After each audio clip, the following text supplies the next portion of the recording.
As I said, this week is all about family preservation or child placement. So we've talked a little bit about how in social work, our main goal is to keep the child in the original house. And that means typically supplying additional support in that house so that the child can remain there. But sometimes that's just not the best situation for the child, and sometimes they need to be placed in a better or a different location. And so we're going to talk a little bit today about both sides of that scale. How can we determine which option is going to be best? And then looking at kind of some historical implications of the foster care system in America, and then how we can move forward with that. So a brief history of some family-based services. In colonial America to 1875, we did not have family-based services for children. If you can think a little bit about that time period, as America was just getting started, there was a significant need for everyone to pull their weight. And so a child wasn't seen as an individual. It was seen as a part of the whole, and the whole needed to accomplish tasks, and so the child was responsible for doing that. If you think even a little bit later in those 1800s, we get into a lot of child labor issues, and again, we're not really thinking about the best family-based services at that time, because again, America as a whole is still pushing forward drastically, and so children aren't individual, they're part of the whole, and the whole needs to move forward so the child will work. Now, we have this sort of emergence of charitable and private organizations and different social workers. We see this in a few different ways. People start to realize that the mistreatment of children is going to definitely have negative effects as children get older and then become the future adults. People like Jane Addams, who is seen as one of the most foundational social workers in America, are going to start to develop things specifically looking out for children. Jane Addams created the first Whole House. It was actually located in Chicago. Essentially what this is it's a first orphanage for children where children can go and they're going to be taken care of. If a child is in a really bad house situation and the parents are trying to get rid of them, they're not just thrown out on the streets, now they have a place to go. So essentially this was just the first place for kids to go if their home didn't work out for them or if their parents weren't there. We saw a drastic need to essentially invest more in our children, whether that was a lot of religious background, so push because, all right, we're gaining, now that we've kind of, it's so interesting, now that we have acclimated to business ventures in America, now that we've colonized America, now we can focus more on our religious beliefs and pouring our energy into that. And that's when we kind of had a wake-up call of oh my gosh, why are we treating our children like this? Specifically, a lot of religious women in the later 1800s, when they started realizing that the children were not being treated appropriately. We also see things like mother's pensions. Again, this is another thing that specifically is helping children and mothers so that they can receive additional funding. So this would go a lot of times to single mothers and just give them additional money so that they can better support their child. So as you can see, we don't have an amazing history of charitable and private family-based services for kids up until honestly the late 1800s, if not early 1900s. So a lot of these things that we're going to talk about today have only been around for, I don't know, some to 50 to max maybe 80 years. And so there are people alive currently in America that went through difficult situations that had zero family-based services to support them. Some other things to look at is just public child welfare services like Title XX, which is Title 10 of the Social Security Act, just stating that states will now receive funding for taking care of children. So now states are actually going to be financially benefiting from being good caregivers to their children.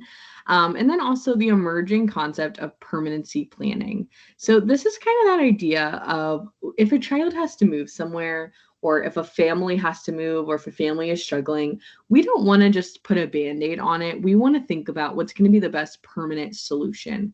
So instead of trying to fix it for today, what can we do? What can we put in place now that will fix it for the next 10 years or the next forever for that family.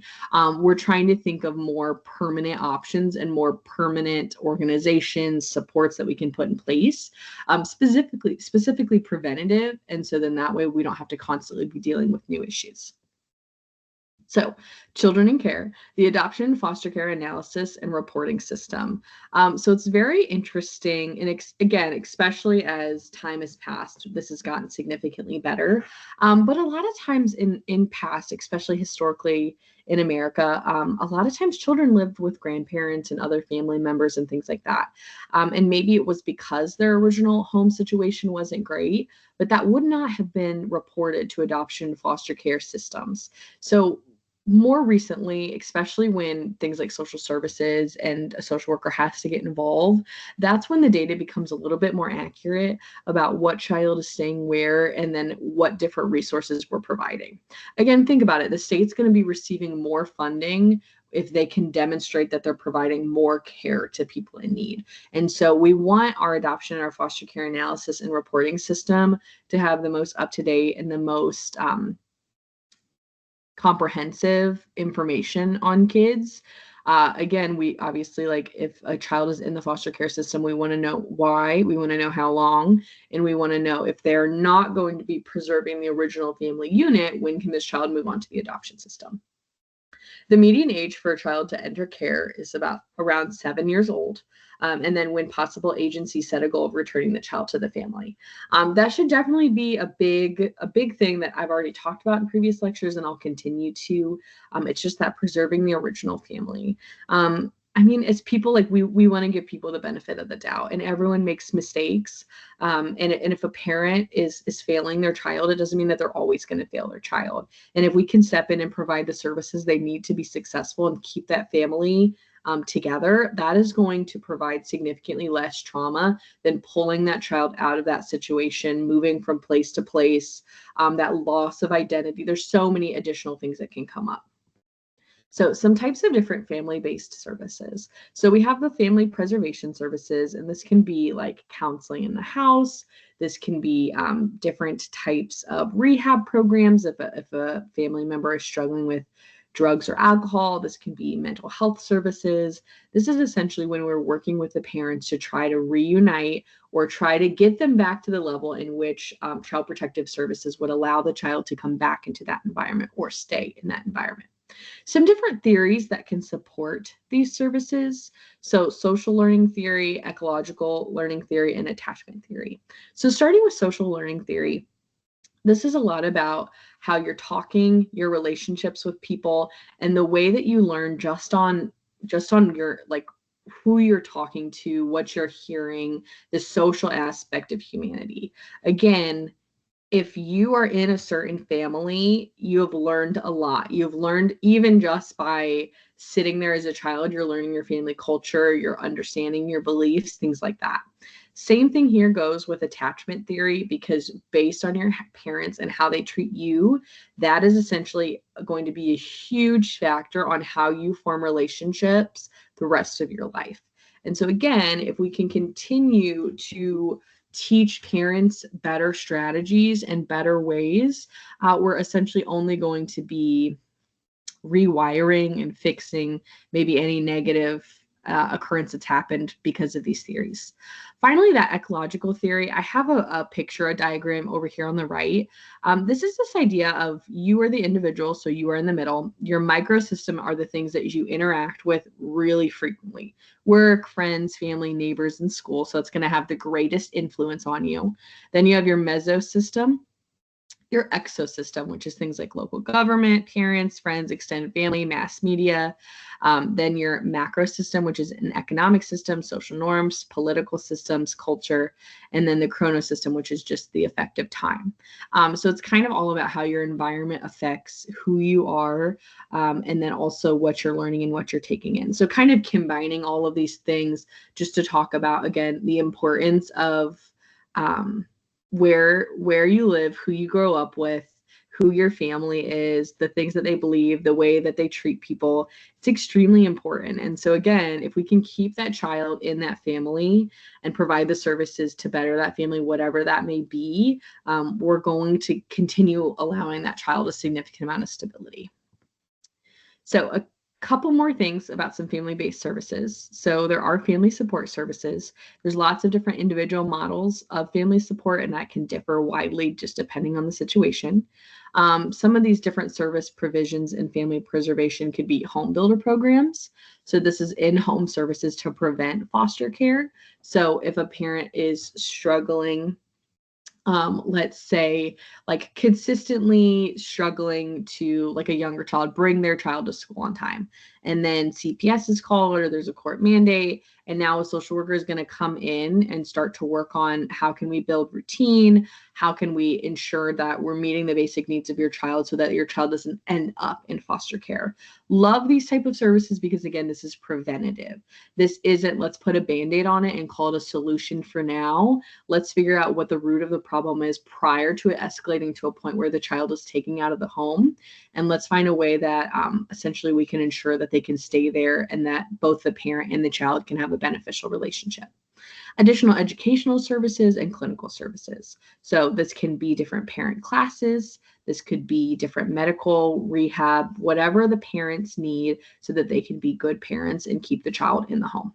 Because again, also, yes, the state receives funding for people in childcare, for kids in childcare, or for kids in foster care and kids in the adoption system. However, every single time that a child is pulled out of their home and is now placed somewhere, that also is going to be a big financial responsibility on the state, because now essentially the parent is saying that they do not have the responsibility financially to take care of that child. So now that's pushed onto the state. And so the state would rather, great statistics if there have a lower amount of people in things like foster care and the adoption system.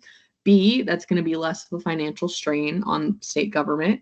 And C, like, from the good of people's hearts, like, you want people to be secure enough so that they can keep their family. Sometimes there can be a little bit of difficulty working with substance abusing families. There's a high correlation between parental substance abuse and then child maltreatment. And so this is where you start to kind of toe the line of, if you are entering a situation where potentially the parents are abusing a substance, do you still want to push for family preservation, or do you want to have child placement? Now, obviously, if the parents are actively using a substance, we don't want the child in direct contact with them because that could easily lead to things like abuse and maltreatment. However, that doesn't mean that they chose one drug one time and now they're never going to see their kid again. There are many different ways and programs that parents can join in to essentially kind of earn back custody of their child. But we do want to be careful as people that are working with kids and see kids, that if we have an inkling that a parent is abusing a substance, maybe to make a report, because that could be an issue then and lead to child maltreatment.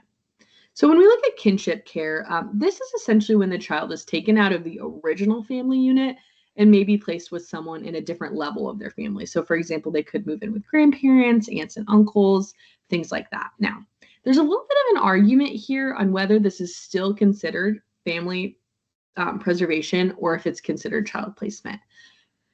Now, I would consider this child placement because you're taking the child out of the original family home. Now, I think there's a few variables here. If a family member is moving into the original family unit to help support the child, I think that's still family preservation because you're keeping that child in the original environment and now you're providing additional support. You're keeping that initial family intact. If you're pulling the child out to go live with somewhere else, even if it's a very well-known, well-loved family member, there's still going to be some trauma in there, because it's going to be that element of who is responsible for me, who do I go to, who is the one in charge, and that little bit of identity crisis of that moving and not understanding the roles. And so kinship care is definitely a great option. If you have people in a family unit, whether that's a close family unit or even more spread out, if they're willing to take on that child, obviously it's going to be less traumatic than just dropping them into a new home in a new place. But it still is different than family preservation. So family preservation workers, it's obviously very essential that training is training is happening. We want to enhance the effectiveness of people who are working in this field. Some programs acknowledging that intensive services are expected of the workers. So this is definitely something that can be really, really hard. Standing in between a parent who is begging to keep their child in the house when there's obvious reasons for the child to be pulled out of the house, or if the parent is not receptive to the treatment, the counseling, and you are working as hard as you can to keep the child in the house, situations can be really, really difficult, and that can be too much for one person. It's beneficial to have a team working with a family so that different people can collaborate in providing the services, and then just different supervision. So different people watching the situation, having different eyes on it, having other people watch how you're handling the situation to provide positive feedback. Anytime you are in a career where you're working with people, supervision is a great idea, kind of like a coaching cycle. Also, I would agree that like any person-related job, whether you're teaching, whether you're counseling, it can be too much because you're expected to provide a service, but then you're also expected to meet the child or the adult where they are. And sometimes those two things don't line up. And so there can be a lot of work on the social worker or the teacher, the counselor. It can be a lot of work on their side to figure out what that's going to look like. So looking a little bit about preserving the family or placing the child, child welfare practitioners and researchers continue to debate. What is the better option? Should we try to keep the families together? What is the actual impact of foster care placement?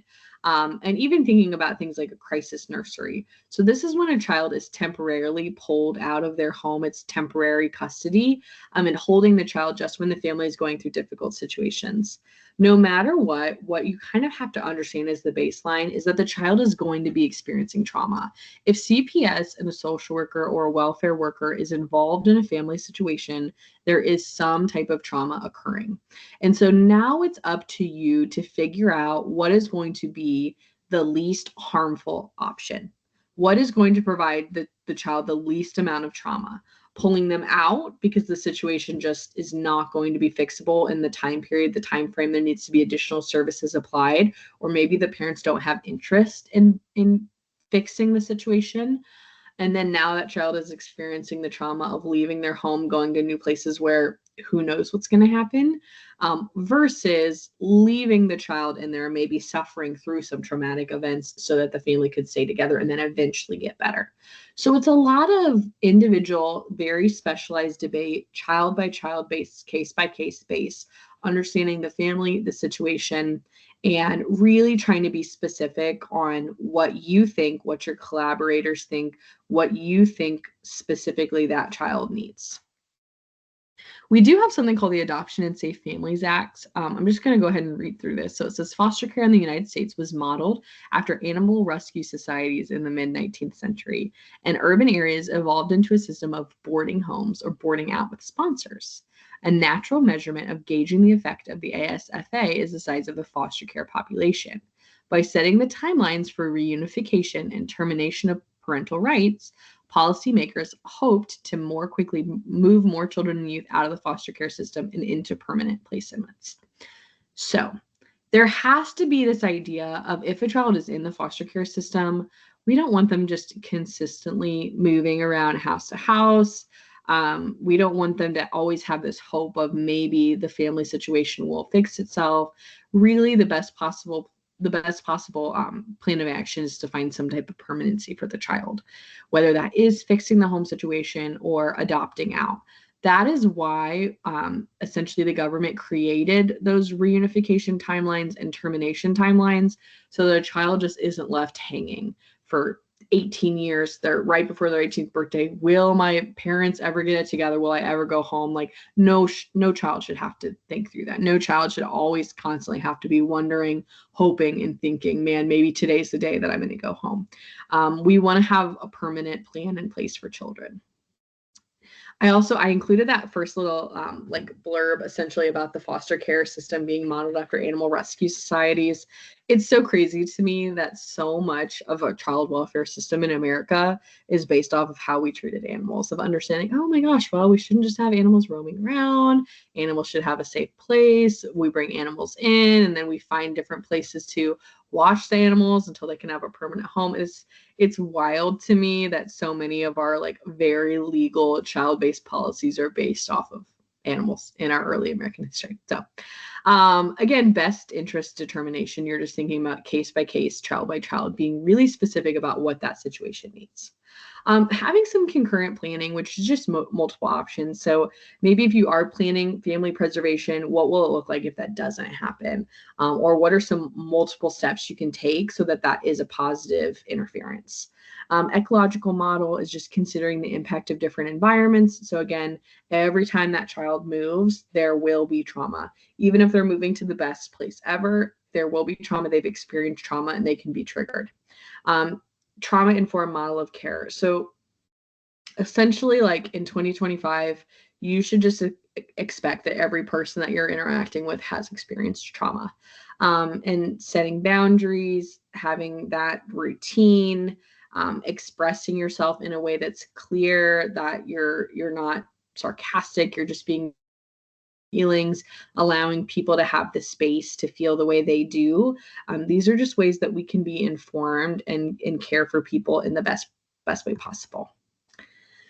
So as we move forward and looking at the future of family-based services, there's definitely some elements for successful family preservation programs, specifically trauma-informed care, and just understanding that I think a lot of times in history, like if a parent was doing something bad and CPS got called, we're upset with the parent, obviously.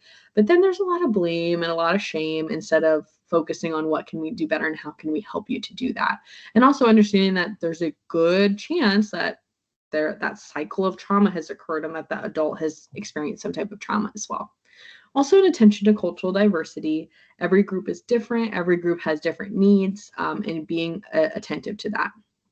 Also, just having better program design, evaluation, and just constantly researching and reflecting on our processes. The debate about efficacy of family preservation promises to continue.